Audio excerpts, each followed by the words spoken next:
దీని గురించి పక్కన పెడదాం అండ్ హౌస్ మేట్స్కి వెళ్దాం లోపల గేమ్ గురించి. ఎస్ లాస్ట్ టాస్కే అంటే మీరు గివ్ అప్ ఇచ్చిన టాస్క్ లోనా? అవును. సో సంచాలక్ ఫెయిరా అన్ఫెయిరా? నబీల్ సంచాలక్గా 100% బాగా చేసిండు. ఎందుకంటే అందులో ఉన్న రూల్స్ మాత్రమే నబీల్ మాట్లాడిండు. ఈవెన్ నబీల్ అప్పుడప్పుడు యాజ్ అ కంటెస్టెంట్ నా దగ్గరకు వస్తే, మీకు అది ప్లే అయిందో లేదో నాకు తెలియదు, కంటెస్టెంట్ గా నా దగ్గరకు వస్తా కూడా, నబీల్ నువ్వు వెళ్ళిపో, మా దగ్గర రాకు, నువ్వు ఇప్పుడు కంటెస్టెంట్ కాదు, బ్రేక్ ఇచ్చినప్పుడు మనం వేరే మాట్లాడుకుందాం, నువ్వు నా దగ్గరికి ఇప్పుడు రాకు నబీల్, ఎందుకనంటే మళ్ళీ బయాస్డ్ అంటారు వాళ్ళు.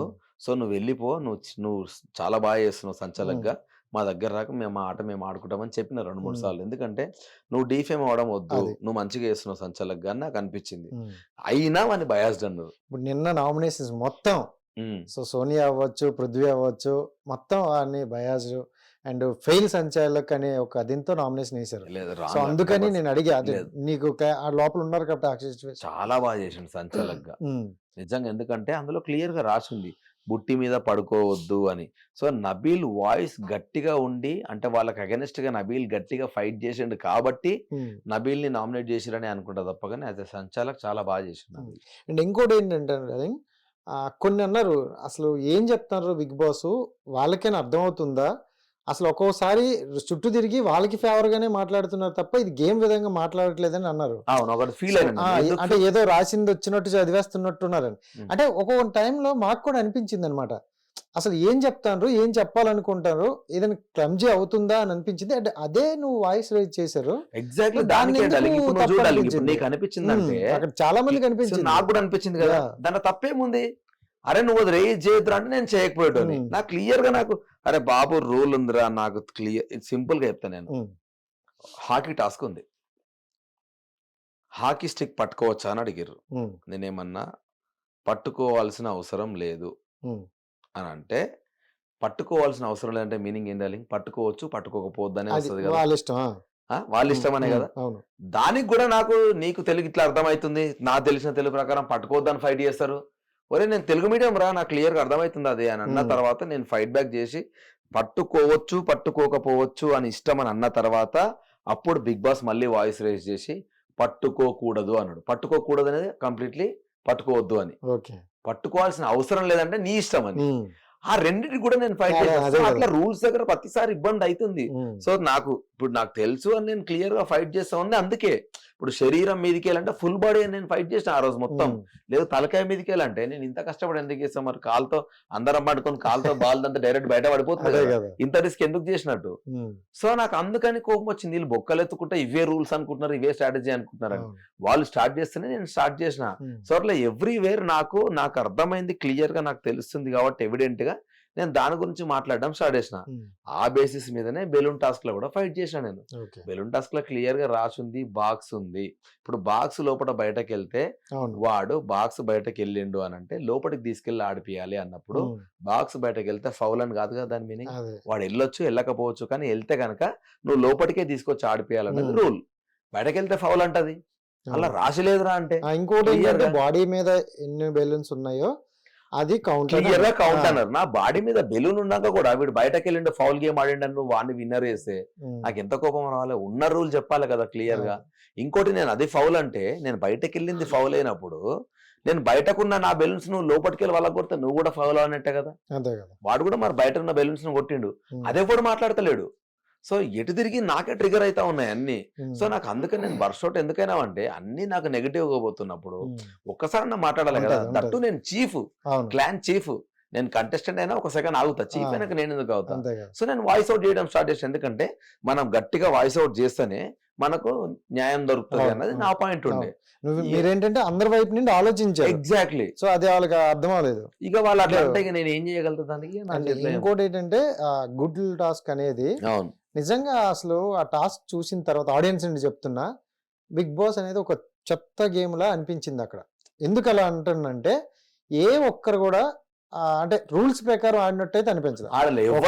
ఫౌల్ వద్దు అన్నారు, ఫౌల్ చేశారు, ఫిజికల్ వద్దు అన్నారు, ఫిజికల్ చేశారు, అంత ఫిజికల్ వార్నింగ్ రాలేదు. అవి మేమ్స్ లో కూడా చాలా వస్తున్నాయి, మీరు చూస్తున్నారు లేదు, మొత్తం జరిగింది, ఎక్కడ వార్నింగ్ కానీ ఏం రాలేదు.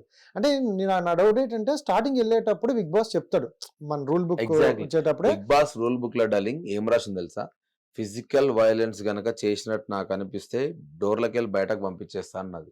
అంత సీరియస్ గా రాసినాక కూడా ఫిజికల్ చూసారు కదా ఇట్లా ఇలా ఇలా ఇసిరేసారు ఎటు పడతా అటు. పాపం ఇక ఆడపిల్లలు మరి అదే దాన్ని ఏమంటాడు అనుకుంటారు. డార్లింగ్, దాన్ని ఆ. ఫిజికల్ వైలెన్స్ అనక దానికంటే పెద్ద క్రైమ్ నేనేం చేసిన అని నాకు అనిపించింది.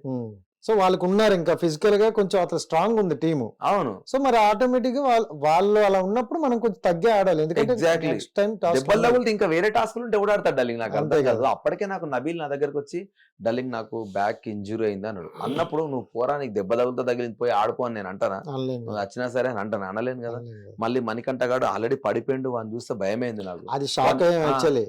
నాకు ఫ్యూజుల్ అవుట్ అయినా డార్లింగ్, నాకు కొట్టుకొని నేను తలకాయకి ఏమైనా అందరూ ఎవరి గేముల్లో ఆపట్లేదు. వానికి బిట్లు ఉన్నాయి కదా. అవునవును. నాకు భయమే, ఉరికినా నేనే మీరు ఉరికినా. ఒక్కరే వెళ్ళారు ఇక్కడ గుడ్లు నిండి వదిలేసి అక్కడ ఎందుకంటే అది పరిగెత్తారు. ఏం స్ట్రాటజీ అనుకున్నారో ఏమనుకున్నారో ఎవడు పట్టించుకోవట్లేదు అవును, అని. చూసా. నేను ఊరికి గట్టిగా అరిసి తిట్టి బిగ్ బాస్ పాజ్ చెప్పండి అంటే అప్పుడు పాజ్ అంటే నిఖిల్ గారు ఉరికొచ్చి దన్న చెవు పెట్టి చూసిండు వాళ్ళకి బ్రీతింగ్ ఉందా లేదా అని. ఆ. అంత భయమైనప్పుడు ఎందుకు అనిపిస్తాడు డార్లింగ్ కానీ అంతే కదా. అక్కడ కూడా నీకే నెగిటివ్ అన్నాడు చూడు మళ్ళీ అదే కదా, మణికంఠ. అరే నువ్వు బాగాలేదు, నువ్వు రెస్ట్ తీసుకోరంటే మళ్ళీ వచ్చి నేను ఆడుతా, నేను ఎందుకు ఆడకూడదు? నువ్వెవరు నాకు చెప్పడానికి అంటాడు వాడు. మళ్ళా వానికి నైట్ రూమ్ లోకి వచ్చిన తర్వాత మణికంఠ నీ పొజిషన్ ఇదిరా అంటే, అయ్యా సారీ అన్న నేను అదంతా తెలియదు, నీకు తెలియదు కాబట్టి చెప్పిండ్రా నేను నీ పొజిషన్, అయినా కూడా నువ్వు వాదించినావు, నేను ఏం చేయాలి కానీ అన్న. సో ఇట్లా ఇవన్నీ జరిగినాయి. మరి వాళ్ళు ఎన్ని ప్లే చేసారు ఎన్ని ప్లే చేయాలో నాకు తెలియదు. నేనైతే ఒకటే మాట్లాడినా, నేను అందుకే డార్లింగ్ నేను బయటకు వచ్చినా నేను ఎందుకు డిసప్పాయింట్ ఫీల్ కాలే, నన్ను చీఫ్ గా తీసేసినా నేను ఎందుకు ఫీల్ కాలే అంటే 5 మంది కంటెస్టెంట్లు నా క్లాన్ మెంబర్స్ అందరూ we are very proud of you. నువ్వు మమ్మల్ని ఆపిన విధానం, నువ్వు మా గురించి తీసుకున్న కేర్, గుడ్లు ఓడిపోయినాం ఓకే, కానీ నువ్వు కొన్ని రూల్స్ మీద స్టిక్ అయినావు, నువ్వు దాని మీద ఉన్నావు ఫస్ట్ నుంచి కూడా, వీఆర్ ప్రౌడ్ ఆఫ్ యూ అని అందరూ నా దగ్గరకు వచ్చి కంగ్రాచులేట్ చేశారు. నేను అందుకే చాలా హ్యాపీగా బయటకు ఎందుకు వచ్చినా అంటే ఏ బ్యాడ్ మెమరీతో నేను బయటకు రాలేదు. అంటే మీ క్యాలిక్యులేషన్ అయితే కొంచెం క్లారిటీగా ఉంది డార్లింగ్. ఎందుకంటే ఫస్ట్ రౌండ్ లో మీకు 30 ఎన్ని వచ్చాయి, 35 వాళ్ళకు 60 వచ్చాయి. అవును, దెన్ నెక్స్ట్ రౌండ్ అనేది మీకు ఒకసారి 90 గుడ్స్ వచ్చాయి. 90 వచ్చినాయి. అంత కష్టపడితే వచ్చింది దానికన్నా ఒక నిమిషం కొంచెం బ్రెయిన్ పెట్టి ఆలోచించేసింది. సో దీనికన్నా ఫిజికల్ కాసేపు ఆగితే నెక్స్ట్ ఇంకోటి ఉండొచ్చేమో అని అది ఏం కూడా ఆలోచించలేదు. మళ్ళీ పోయి వాళ్ళే డిసప్పాయింట్, ఈ మాత్రం దానికి మరి ఇంత రక్తాలు చిందించుకొని మేమెందుకు ఆడినాం రా అని ఫీల్ అవుతారు. అంత మాట్లాడిన వాళ్ళే మరి ఫస్ట్ రౌండ్ వాళ్ళకి హైయెస్ట్ వచ్చినప్పుడు వాళ్ళు వాళ్ళ దాంట్లోకి వెళ్ళి మా దాంట్లోకి వెళ్ళి ఒకటి తీసేసినప్పుడు మరి మేము హైయెస్ట్ ఉన్నప్పుడు మాకు కూడా ఒక ఆప్షన్ ఇస్తే నేను అసలు పట్టించుకోకపోయేటోని.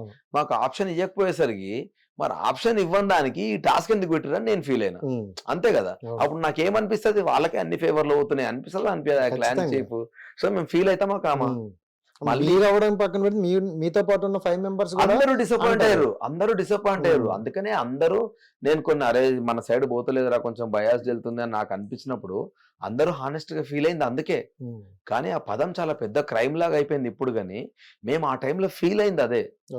అందుకే కదా నన్ను తిట్టినా కూడా మిగతా వాళ్ళు సార్ తెలుసో తెలియక మేము కూడా దాన్ని యాక్సెప్ట్ చేసినాము అని కూడా వాళ్ళందరూ ఎందుకన్నారంటే వాళ్ళు కూడా పాపం ఎవ్వడు కావాలని అనలేదు అక్కడ, నిజంగా మనస్ఫూర్తిగా ఫీల్ అయ్యే మాట్లాడినా. సో ఇవన్నీ చెప్తే గానీ తెలియదు ఎవరికి.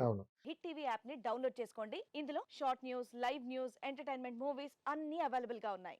Please download hit TV app. Hit TV app hit TV యాప్ని ఫ్రీగా డౌన్లోడ్ చేసుకోండి.